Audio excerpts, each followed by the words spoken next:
সবাইকে স্বাগত জানাচ্ছি। আমি ফিরোজ তোহা। শুরুতেই সংবাদ শিরোনাম জানিয়ে দেব এই মুহূর্তে হাতে পাওয়া সর্বশেষ গুরুত্বপূর্ণ আপডেট। আন্তর্জাতিক সংবাদ। ইরান ইসরায়েল ফিলিস্তিনি ত্রিমুখী যুদ্ধ চলছে। শুরুতেই থাকছে বিক্ষোভে উত্তাল ইসরায়েল, অবরুদ্ধ রাজধানী। বিক্ষোভে উত্তাল হয়ে উঠেছে ইসরায়েল। হাজারো বিক্ষোভকারী ভোর থেকেই রাজধানীর গুরুত্বপূর্ণ শহরগুলোতে জড়ো হয়ে সমাবেশ শুরু করেছে। তারা সড়কগুলো অবরোধ করে রেখেছে। চলছে খণ্ড খণ্ড মিছিল। এতে রাজধানীর তেল আবিব এক প্রকারে অবরুদ্ধ হয়ে গেছে। আন্দোলনকারীরা বেঞ্জামিন নেতানিয়াহুর পদত্যাগ দাবি করেছেন। তার বাড়ির সামনে অবস্থান করছেন হাজারো বিক্ষোভকারীরা। এবারে জানাবো ইসরায়েলের সাথে যুদ্ধ করতে ভয় কি তা জানে না হিজবুল্লাহ। তিনি আরও বলেছেন, ইসরায়েলের সাথে সম্ভাব্য যুদ্ধ নিয়ে হিজবুল্লাহ নির্ভীক অবস্থানে রয়েছে। দখলদার ইসরায়েল লেবাননের বিরুদ্ধে যদি আগ্রাসন শুরু করে তাহলে হিজবুল্লাহ যোদ্ধারা কঠোর জবাব দেবার জন্য প্রস্তুত রয়েছে। জানাবো লেজার অস্ত্র মোতায়েন করেছে দক্ষিণ কোরিয়া। উত্তরের সঙ্গে করা ৭৭ বছরের চুক্তি ভেঙে প্রথমবারের মতো ভয়ঙ্কর ধরনের লেজার অস্ত্র মোতায়েন করতে যাচ্ছে দক্ষিণ কোরিয়া। উত্তর কোরিয়া ড্রোন ভূপাতিত করতে এ ধরনের অস্ত্রের ব্যবহার শুরু করতে যাচ্ছে সিউল। তাছাড়া সেনাবাহিনীতে এ ধরনের অস্ত্র মোতায়েনে বিশ্বে প্রথম দেশ হতে যাচ্ছে দক্ষিণ কোরিয়া। এবারে থাকছে গাজায় যুদ্ধবিরতির আলোচনা করতে কাতারে যাচ্ছেন ইসরায়েলি প্রতিনিধিরা। ইসরায়েলি দৈনিক হারেজ এ বিষয়ে জানিয়েছে, কাতার, মিশর এবং মার্কিন প্রতিনিধিদের অংশগ্রহণে দোহায় ৪ পক্ষের একটি বৈঠকে যোগ দেবে ইসরায়েলি মোসাদ প্রধান ডেভিড বার্নিয়ার নেতৃত্বাধীন একটি প্রতিনিধি দল। এবং সর্বশেষ জানাবো, এবার পাকিস্তানের গোয়েন্দা সংস্থা পেল আড়িপাতার বৈধতা। ফোনালাপ ও কথাবার্তা আদান প্রদানের আড়িপাতার ক্ষেত্রে পাকিস্তানের সামরিক বাহিনীর গোয়েন্দা সংস্থাকে আইনি বৈধতা দিয়েছে দেশটির সরকার। এতে পাকিস্তানের রাজনীতিতে আরও পাকাপোক্ত হল সামরিক বাহিনীর ভূমিকা। আর এতে বিক্ষুব্ধ হয়েছে প্রধান বিরোধী দল পিটিআই। তারা এর তীব্র প্রতিবাদ জানিয়ে আসছে। এতক্ষণ শিরোনাম শুনছিলেন, এবার বিস্তারিত। প্রিয় দর্শক, আপনি যদি এই চ্যানেলে নতুন হয়ে থাকেন, ভিডিওটি দেখতে দেখতে চ্যানেলটি সাবস্ক্রাইব করে আমাদের সঙ্গে থাকুন। আর এই ভিডিও সম্পর্কে আপনি আপনার মূল্যবান মতামতটি কমেন্ট বক্সে জানিয়ে দিন। আর হ্যাঁ প্রিয় দর্শক, জানিয়ে দিন ভিডিওটি কোথা থেকে দেখছেন। বিক্ষোভে উত্তাল ইসরায়েল, অবরুদ্ধ রাজধানী। বিক্ষোভে উত্তাল হয়ে উঠেছে ইসরায়েল। হাজারো বিক্ষোভকারী ভোর থেকে রাজধানী সহ গুরুত্বপূর্ণ শহরগুলোতে জড়ো হয়ে সমাবেশ শুরু করেছেন। তারা সড়কগুলো অবরোধ করে রেখেছেন। চলছে খণ্ড খণ্ড মিছিল। এতে রাজধানীর তেল আবিব এক প্রকারে অবরুদ্ধ অবস্থা। দ্য টাইমস অফ ইসরায়েলের এক প্রতিবেদনে বলা হয়েছে, আন্দোলনকারীরা তেল আবিবের ক্রিয়া সামরিক সদর দপ্তরের বাইরে এবং জেরুজালেমে প্রধানমন্ত্রী বেঞ্জামিন নেতানিয়াহুর বাড়ির কাছে ব্যাপক বিক্ষোভ শুরু করেছেন। টানা স্লোগানে প্রকম্পিত হচ্ছে রাজপথ। সড়কে অবস্থান নিয়ে কোনো গাড়ি চলতে দিচ্ছেন না তারা। আন্দোলনকারীরা বলছেন, ইসরায়েলিরা আর যুদ্ধ চায় না। তারা গাজায় জিম্মি স্বজনদের ফেরত চান। যুদ্ধ বন্ধ করে হলেও জিম্মি নাগরিকদের উদ্ধার করতে হবে। এছাড়া গাজা পরিস্থিতি সামাল দিতে নেতানিয়াহু ব্যর্থ। তাকে পদত্যাগ করে আগাম নির্বাচন দিতে হবে। গত বছরের ৭ অক্টোবর হামাসের আক্রমণে দেশটিতে ১,২০০-এরও বেশি বেসামরিক নাগরিক নিহত হন। হামলাকারীরা ২৫০-এরও বেশি জনকে জিম্মি করে গাজায় নিয়ে আসে। সেই দিনে অপহৃত হওয়া অর্ধেকেরও বেশি মানুষ এখনও গাজায় বন্দী অবস্থায় রয়েছে। এরপর থেকে ইসরায়েলিরা জিম্মিদের উদ্ধারে প্রয়োজনীয় পদক্ষেপ নিতে সরকারের প্রতি আহ্বান জানিয়ে আসছে। কিন্তু নেতানিয়াহু সরকার জিম্মি উদ্ধারে আন্তরিক নয়, এমন অভিযোগে শুরু হয় বিক্ষোভ। দিন দিন দেশটিতে বিক্ষোভের পরিধি বাড়ছে। এমনকি আন্দোলনে অংশ নেওয়ার সুযোগ সৃষ্টি করে দিয়েছে ১৫০-টিরও বেশি কোম্পানি। তারা বলেছে, বিক্ষোভে অংশ নিতে ইচ্ছুকদের অনুমতি দেওয়া হয়েছে। এদিকে গাজায় যুদ্ধ বন্ধ এবং জিম্মিদের মুক্তি দিতে মার্কিন প্রস্তাবে রাজি হয়েছে ফিলিস্তিনের স্বাধীনতাকামীদের সংগঠন হামাস। গোষ্ঠীটির একটি সূত্র এ তথ্য নিশ্চিত করেছে। বার্তা সংস্থা রয়টার্সের এক প্রতিবেদনে এ তথ্য জানানো হয়েছে। প্রতিবেদনে বলা হয়েছে, গাজায় যুদ্ধবিরতি নিয়ে আলোচনা এবং জিম্মিদের মুক্তি দিতে মার্কিন প্রস্তাবে রাজি হয়েছে হামাস। এ প্রস্তাব অনুসারে প্রথম ধাপে ১৬ দিনের জন্য গাজায় যুদ্ধবিরতি হতে পারে। নাম প্রকাশ না করার শর্তে একটি সূত্র বলছে, চুক্তি স্বাক্ষরের আগে ইসরায়েলকে উপত্যকায় স্থায়ী যুদ্ধবিরতির জন্য সম্মত হওয়ার শর্ত আরোপ করা হয়েছে। তারপর প্রথম স্তরে ৬ সপ্তাহের যুদ্ধবিরতি বাস্তবায়নের বিষয়ে আলোচনা চালিয়ে যেতে চায় তারা। চুক্তিটির সঙ্গে সংশ্লিষ্ট ফিলিস্তিনি সূত্র জানিয়েছে, চুক্তিতে ইসরায়েল সম্মত হলে যুদ্ধবিরতি একটি স্থায়ী কাঠামো তৈরি হবে। তা গাজায় ইসরায়েল এবং হামাসের মধ্যে ৯ মাস ধরে চলা যুদ্ধের অবসান ঘটাতে পারে। নাম প্রকাশ না করার শর্তে ইসরায়েলের একটি সূত্র জানিয়েছে, বর্তমানে চুক্তিতে বাস্তবায়িত হওয়ার সত্যিকারের সুযোগ রয়েছে। এটি গাজায় ৯ মাসব্যাপী যুদ্ধের বিপরীতে অতীতের অগ্রহণযোগ্য শর্তগুলোর বিপরীতে একটি দৃষ্টান্ত হতে পারে।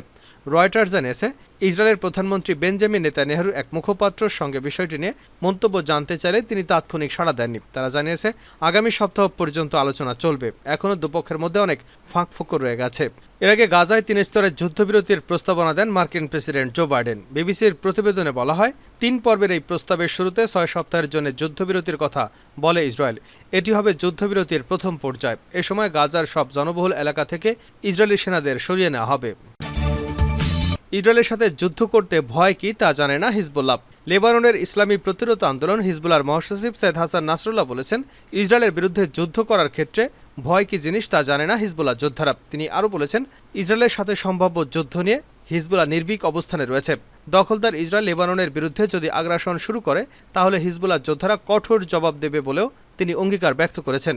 এদিকে ইসরায়েলের ৩০ কিলোমিটারের অভ্যন্তরে ঢুকে হিজবুল্লাহ যোদ্ধারা দখলদারদের বিভিন্ন স্পর্শকাতর এবং গুরুত্বপূর্ণ লক্ষ্যবস্তুতে অভিযান চালিয়েছে। এর বিপরীতে শত্রুদের অভিযান খুবই সীমিত পর্যায়ে রয়েছে। ফলে ইসরায়েলের সাথে যুদ্ধের ব্যাপারে হিজবুল্লাহর ভেতরে কোনো ভয়ভীতি নেই। হিজবুল্লাহর শীর্ষ পর্যায়ের কমান্ডার শহীদ মোহাম্মদ নিয়ামে নাসেরের স্মরণসভায় গতকাল হাসান নাসরুল্লাহ এসব কথা বলেন। ইসরায়েলের যুদ্ধমন্ত্রী ইয়োব গ্যালেন্টের যুদ্ধ হুমকি সম্পর্কে হাসান নাসরুল্লাহ বলেন, আমরা তার বক্তব্য শুনেছি। আমরা তাদেরকে বলবো, শত্রুরা যদি দক্ষিণ লেবাননে হামলা চালায় তাহলে আমরা আমাদের মাতৃভূমিকে রক্ষা করব এবং শত্রুর আগ্রাসন বরদাস্ত করব না। এ সময় তিনি উত্তর ইসরায়েলের দখলদার সেনাদের বিরুদ্ধে হিজবুল্লাহ নিয়মিত অভিযানের কথা উল্লেখ করেন। তিনি বলেন, প্রায় প্রতিদিন হিজবুল্লাহ যোদ্ধারা দখলদারদের বিরুদ্ধে হামলা চালিয়ে তাদের গাজা অভিযানে বিঘ্ন সৃষ্টি করতে সক্ষম হয়েছে। হিজবুল্লাহর ভূমিকার কারণে ইসরায়েলি সেনারা গাজা উপত্যকায় পূর্ণ মনোনিবেশ দিতে পারেনি এবং উত্তর ইসরায়েলের সেনা মোতায়েন জোরদার করতে বাধ্য হয়েছে। ভয়ঙ্কর লেজার অস্ত্র মোতায়েন করেছে দক্ষিণ কোরিয়া। উত্তরের সঙ্গে করা ৭৭ বছরের চুক্তি ভেঙে প্রথমবারের মতো ভয়ঙ্কর ধরনের লেজার অস্ত্র মোতায়েন করতে যাচ্ছে দক্ষিণ কোরিয়া। উত্তর কোরিয়া ড্রোন ভূপাতিত করতে এ ধরনের অস্ত্রের ব্যবহার শুরু করতে যাচ্ছে সিউল। তাছাড়া সেনাবাহিনীতে এ ধরনের অস্ত্র মোতায়েনে বিশ্বের প্রথম দেশ হতে যাচ্ছে দক্ষিণ কোরিয়া। দেশটির অস্ত্র সংগ্রহ সংস্থা বৃহস্পতিবার এ তথ্য প্রকাশ করেছে। প্রতিরক্ষা বিষয়ক প্রশাসন এক বিবৃতিতে জানিয়েছে, সামরিক বাহিনী হেনহুয়া অ্যারোস্পেস সংস্থার সহায়তায় ড্রোন বিধ্বংসী লেজার অস্ত্র তৈরি করা হয়েছে। অত্যাধুনিক প্রযুক্তি নির্ভর এই অস্ত্রটি কার্যকর এবং তুলনামূলক সাশ্রয়ী। প্রতিবার লেজার আক্রমণে খরচ হবে মাত্র $1.5। এই লেজারটি নীরব এবং অদৃশ্য। সংস্থাটি আরও জানিয়েছে, আমাদের দেশ লেজার অস্ত্র মোতায়েন এবং পরিচালনার জন্য বিশ্বের প্রথম দেশ হয়ে উঠতে পারে। উত্তর কোরিয়ার ড্রোন উস্কানি যথাযথ কড়া জবাব দিতে এমনটি করা হচ্ছে। এই অস্ত্রগুলোকে ভবিষ্যতের যুদ্ধক্ষেত্রের একটি গেম চেঞ্জার হিসেবে অভিহিত করা হচ্ছে। লেজার অস্ত্রগুলো 10 থেকে 12 সেকেন্ডের মধ্যে আলোক রশ্মির মাধ্যমে ড্রোনের ইঞ্জিন এবং অন্যান্য বৈদ্যুতিক সরঞ্জাম পুড়িয়ে উড়ন্ত ড্রোনকে ধ্বংস করবে। দক্ষিণ কোরিয়া তাদের লেজার প্রোগ্রামকে স্টার ওয়ার প্রজেক্ট বলে অভিহিত করেছেন। 1950 থেকে 1953 সালে শান্তি চুক্তির মধ্য দিয়ে শেষ হয় কোরীয় যুদ্ধ। চুক্তিতে নিরস্ত্রীকরণ সহ ভয়াবহ এবং প্রাণঘাতী অস্ত্র ব্যবহার থেকে বিরত থাকতে সম্মত হয় উত্তর কোরিয়া এবং দক্ষিণ কোরিয়া। তবে এমন লেজার অস্ত্র মোতায়েনের সিদ্ধান্তের মধ্যে সেই চুক্তি ভঙ্গ করতে যাচ্ছে সিউল। গাজায় যুদ্ধবিরতি নিয়ে আলোচনা করতে কাতারে ইসরায়েলি প্রতিনিধিরা। গাজায় যুদ্ধবিরতি এবং বন্দি বিনিময় আলোচনায় যোগ দিতে ইসরায়েলের একটি প্রতিনিধি দল কাতারে পৌঁছেছে। ইসরায়েলি দৈনিক হারেজ এ বিষয়ে জানিয়েছে, কাতার, মিশর এবং মার্কিন প্রতিনিধিদের অংশগ্রহণে দোহায় 4 পক্ষের একটি বৈঠকে যোগ দেবে ইসরায়েলের মোসাদ প্রধান ডেভিড বার্নিয়ার নেতৃত্বাধীন একটি প্রতিনিধি দল। কাতারে পৌঁছে ইসরায়েলি প্রতিনিধি দল দেশটির প্রধানমন্ত্রী শেখ মোহাম্মদ বিন আব্দুল রহমান থানি এবং সিআইএ পরিচালক উইলিয়াম বান্স এবং মিশরীয় গোয়েন্দা প্রধান আব্বাস কামেলের সঙ্গে বৈঠক করবেন। আর এই বৈঠকের উপরে নির্ভর করছে আগামী দিনে ইসরায়েল, ফিলিস্তিন এবং হামাসের মধ্যে যুদ্ধবিরতির চুক্তি সম্ভব কিনা। এর আগে যুদ্ধবিরতি কার্যকর করতে মিশর, কাতার এবং মার্কিন যুক্তরাষ্ট্র গত কয়েক মাস ধরে চেষ্টা চালালেও শেষ পর্যন্ত ব্যর্থ হয়। ইসরায়েলের দাবি ছিল গাজায় আটকে পড়া তাদের 120 জিম্মিকে মুক্তি দেওয়া, যদিও তাদের সেই চেষ্টা লাভের মুখ দেখেনি। অন্যদিকে ফিলিস্তিনের হয়ে যুদ্ধ করা হামাসের দাবি ছিল গাজায় যুদ্ধবিরতি কার্যকর হলেই সকল জিম্মিদের মুক্তি দেবে তারা। আর এই বিষয়টি নিয়ে জটিলতা আরও বাড়ে যখন ইসরায়েলি প্রধানমন্ত্রী বেঞ্জামিন নেতানিয়াহু ঘোষণা করেন লক্ষ্য পূরণ না হওয়া পর্যন্ত গাজায় যুদ্ধ চালিয়ে যেতে চান তারা। নেতানিয়াহুর এমন কথার পরিপ্রেক্ষিতে জাতিসংঘের নিরাপত্তা পরিষদের একটি প্রস্তাব অবিলম্বে যুদ্ধবিরতি কার্যকর লঙ্ঘন করে ইসরায়েল। গত 7 অক্টোবর হামাসের হামলার পর থেকে গাজায় ক্রমাগত নৃশংস আক্রমণ চালিয়ে যাচ্ছে ইসরায়েলি সেনারা। আর এজন্য আন্তর্জাতিক নিন্দার সম্মুখীন হলেও যুদ্ধবিরতি কার্যকর করেনি দেশটি। ফিলিস্তিনের স্থানীয় স্বাস্থ্য কর্তৃপক্ষের মতে 7 অক্টোবরের পর থেকে এখন পর্যন্ত 38,200 জনেরও বেশি ফিলিস্তিনি নিহত হয়েছেন, যাদের বেশিরভাগই মহিলা ও শিশু। এছাড়া 88,000-এরও বেশি ফিলিস্তিনি আহত হয়েছেন। এছাড়া যুদ্ধের প্রভাবে ভয়াবহ খাদ্য, বিশুদ্ধ পানি এবং ঔষধের সংকটে পড়েছে ফিলিস্তিন।